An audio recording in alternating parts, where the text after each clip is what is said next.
And the one big beautiful bill has just passed in the House, signed by the Speaker, and now making its way over to Trump's desk. Also, big econ news out this morning. The largest U.S. jobs report. Job growth now surging, unemployment crashing, experts legitimately dumbfounded.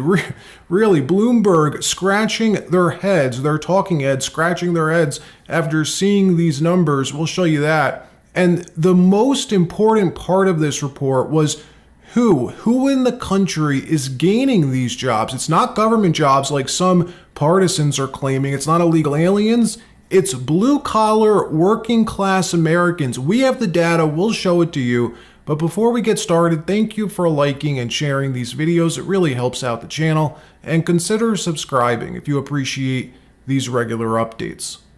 This could not be a bigger deal for President Trump and for this administration. They believe that this bill really encapsulates everything President Trump wants to do with his agenda, that his legacy is going to be sealed in some of the items that are in this bill. And that's why it was so important to President Trump to get this across the finish line. It has been something that has been weighing on the White House as they have been negotiating, having conversations, courting House members for months. I mean, I was told 2 days ago that they felt like they had these month-long relationships with House members that they've been trying to address their problems for some time now. Now, the other problems with the bill, just to be clear, one of the other parts of this that I think might go unnoticed is how much this second term for President Trump is different than the first term. They have figured out in that 4 years that President Trump was not in office how to work the system in their favor. That was not something we saw during the chaotic first term. And, in the last couple of days, we've been talking about this nonstop, this idea that, is the bill on the verge of collapse? And every time I spoke to White House officials, they said they like their odds. They think that they are feeling optimistic.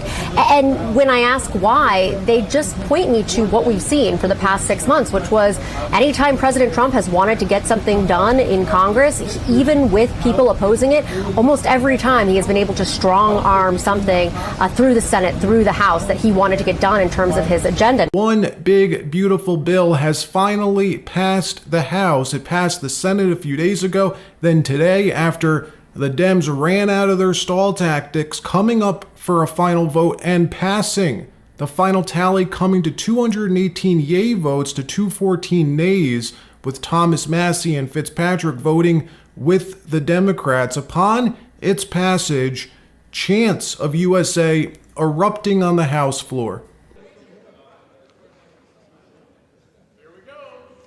On this vote, the yeas are 218, the nays are 214.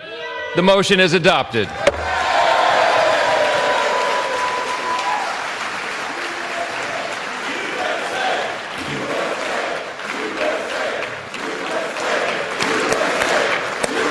So President Trump has been back in office for 165 days. Today is day 165. Back in office for 5 months and 13 days. That's all.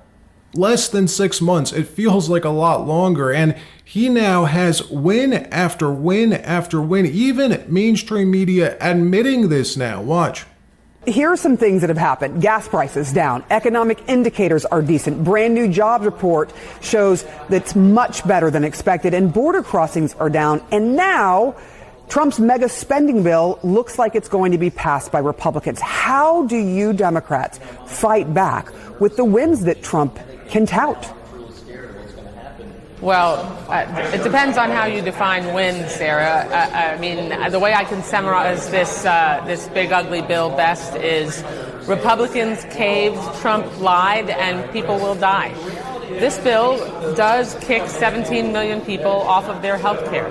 That's people who are on Medicaid, who are extremely vulnerable, like veterans and the elderly, the disabled, and children. We're talking about the largest cuts to nutrition assistance, meaning people are going to go hungry. 4 million people lose their nutrition assistance, 31,000 in my district alone.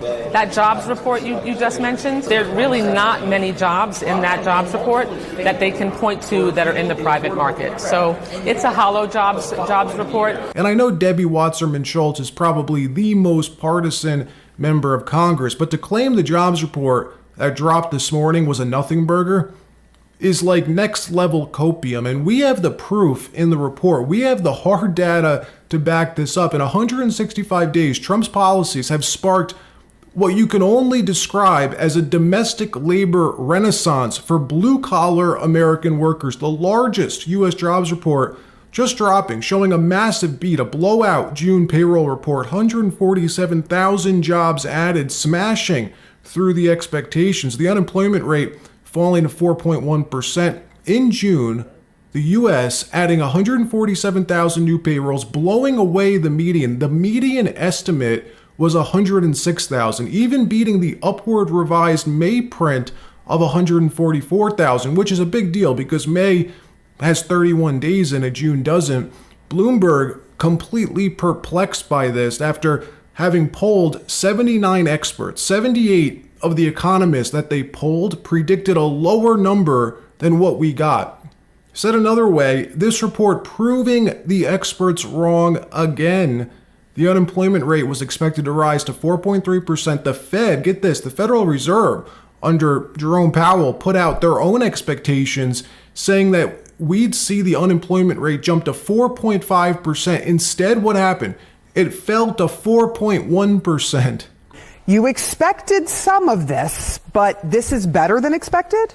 Yeah, Sarah, it is. Look, this jobs market is like the Energizer Bunny. Every single time we expect it to run out of steam, it just keeps going and going. So these new numbers show that the U.S. economy added 147,000 jobs in June. That was well ahead of the expectation of about 118,000, well ahead of some whispers that we heard on Wall Street of a sub 100,000 number. So this is indeed beating expectations. We were also expecting a slowdown. We did not get that. This is basically in line with May, which was revised higher. It's also good news. The unemployment rate was expected to go up. It didn't. It went down to 4.1%. That is a very healthy number. This is still relatively historically low. And again, it's below the 4.3% that we had expected. This is good news. Much better than expected. An upside surprise on headline payrolls, 147, the estimate 106. The unemployment rate was at 4.2. In our survey, economists were looking for that to climb up to 4.3. It comes in at 4.1. And if you want some high frequency data, or at least some higher frequency data, jobless claims much lower than expected across the board here in the labor market. This is a pretty solid read. But most importantly, who in this country is getting all of these new jobs? Blue collar working class Americans. This is what's so crazy about this. Not foreign born immigrants like we've seen for the last 4.5 years, but American born workers. How this is not the biggest political talking point right now is mind-numbing. Trump world needs to hammer this point home. Check this out. Over the last 4 years under Biden, native-born workers lost 1.4 million jobs. Yet over the same period, foreign-born immigrant workers gained 3 million jobs.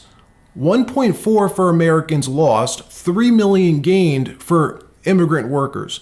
We could see it on this chart. Look at this. 2020, this is when Trump left office. This is the proof that the last administration was the worst thing to ever happen to the working class in this country. Well, look at it now. In the month of June, last month, U.S. adding 830,000 native-born workers to the labor market, and at the same time losing 348,000 foreign-born workers, smashing this 4-year trend to pieces and extending the window to March. So look at this. Take the last 3 months, not just June, but take the last 3 months. You won't believe this. The U.S. adding 1.5 million native-born workers and losing 1 million foreign-born workers in the labor market. This should be hands down the number one political talking point right now. The thing that matters the most to Americans no longer having to compete with illegal aliens for jobs. The proof is in the pudding. It's in the data. It's hard data. Likewise, unemployment falling, markets breaking new all-time highs again today. The S&P breaking a new record high again. Inflation still falling. CPI now at 2.1%. And Republicans just passing the most pro-worker legislation in a century. No tax on tips, no tax on overtime. No tax on overtime. That's a huge plus for a lot of workers, and a tax break on Social Security. 5.5 months in office, win after win, means we now have a record to look at, to compare. We can go back and look at Trump's record, what all the panicans claimed would happen versus the reality of what's actually happening in real time. Here's Elizabeth Warren, for example, 3 months ago, telling us, promising, in fact, what we'd see today. She said within months,